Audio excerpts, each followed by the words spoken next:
Silk Smith அவர்களை இப்போ வரைக்கும் யாராலையும் மறக்க முடியலன்னு தான் சொல்ல முடியும். அவங்கள மாதிரி எத்தனை பேர் வந்தாலும் போனாலும் அவங்கள மாதிரி யாரும் இல்லைன்னு தான் சொல்லிட்டு வராங்க. ஏன்னா அந்த அளவுக்கு நடிப்பையும் தாண்டி குணத்தில் ரொம்பவே தங்கமான மனுஷங்க, பல பேருக்கும் உதவி செய்வாங்கன்ட்டு அவங்க கூட நெருக்கமாக இருந்த பல பேரும் சொல்லிட்டு வராங்க. இதெல்லாம் ஒரு பக்கம் இருக்க, அவங்களோட இறப்பு நான் கூட இருந்திருந்தா நடந்திருக்காதுன்ட்டு அவங்கள காதலிச்ச ஒரு நபர் இப்போ உண்மையை சொல்லியிருக்காரு. ஆமாங்க, டைரக்டர் அண்ட் சினிமாட்டோகிராஃபரான வேலு பிரபாகரன் அவர்கள் தான் இப்போ ஒரு சில உண்மைகளை சொல்லியிருக்காரு. அவர் ரீசெண்டாக கொடுத்த இன்டர்வியூவில் தான் அந்த விஷயத்த ஓப்பன் அப் பண்ணியிருக்காரு.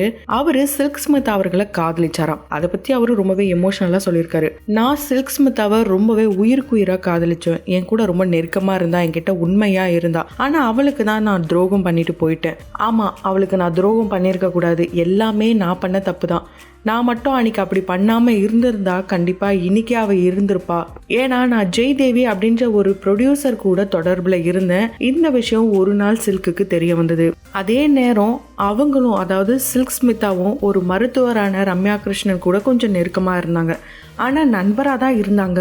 அவர் கூட நெருக்கமாக இருக்கிறது, ஃப்ரெண்ட்ஷிப் இருக்கிறது எல்லாமே என்கிட்ட உண்மையை சொல்லிட்டாங்க. ஆனால் நான் அவங்க கிட்ட உண்மையாக இல்லை. ஒரு நாள் நானும் சில்க்கும் வீட்டில் சாப்பிட்டுட்டு இருந்தோம். அந்த நேரத்தில் தான் ஜெய்தேவி என்னை தேடி வீட்டுக்கு வந்திருந்தாங்க. அதை பார்த்துட்டு சில்க் ஸ்மிதா எனக்கு ஒரு வாய்ப்பும் கொடுத்தாங்க, என்னை மன்னிச்சாங்க. அவங்க என்ன சொன்னாங்கன்னா, சரி நடந்தது நடந்துட்டு போச்சு, இதுக்கு முன்னாடி எப்படி வேணாலும் இருந்தீங்க, ஓகே, இப்போதான் எனக்கு எல்லாமே தெரிஞ்சதுல, இனிமேல் நீங்க தான் முடிவு எடுக்கணும், நீங்க எடுக்கிற முடிவுக்கு எனக்கு எல்லாமே ஓகே, இது போல அவங்க சொல்லியிருக்காங்க. அதனால இவர் என்ன பண்ணிருக்காருன்னா, நான் முதல்ல காதலிச்சது ஜெய்தேவியே தான், அவங்க கூட போறது தான் நல்லா இருக்கும், அதனால நான் அவங்க கூடயே போறேன் அப்படின்னு சொல்லி அவங்க முன்னாடியே இவங்களை கழட்டி விட்டுட்டு போயிருக்காரு. ஆனா நான் அப்படி போயிருக்க கூடாது. அப்படி நான் போனதுதான் மிகப்பெரிய தப்பு. அன்னைக்கு மட்டும் நான் போகாம அவளை கல்யாணம் பண்ணிட்டு அவ கூட இருந்திருந்தேன்னா கண்டிப்பா இன்னைக்கு அவ நம்ம எல்லாரும் கூட இருந்திருப்பா.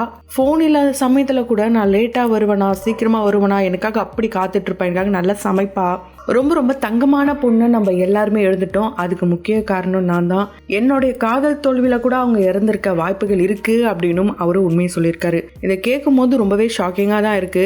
ஏன்னா அவங்களோட இறப்புல மர்மங்கள் இப்போ வரைக்கும் இருக்கிறதுனால தான் ஒருவேளை இதுவும் ஒரு காரணமாக இருக்கலாம் அப்படின்ற கேள்வியும் வந்திருக்கு.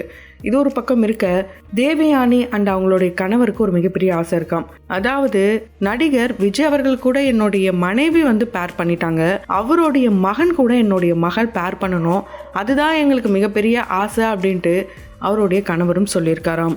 இப்போ வரைக்கும் டைரக்ஷனில் தான் இன்ட்ரெஸ்டடாக இருக்காரு விஜய் அவர்களுடைய மகனான சஞ்சய். நிறைய டைரக்டர்ஸ் அவர்கிட்ட பேச்சுவார்த்தைகள் போயிட்டு தான் இருக்காம். அவர் என்ன முடிவெடுக்கிறாரோ அதுதான் அப்படின்னும் சொல்லியிருக்காங்க.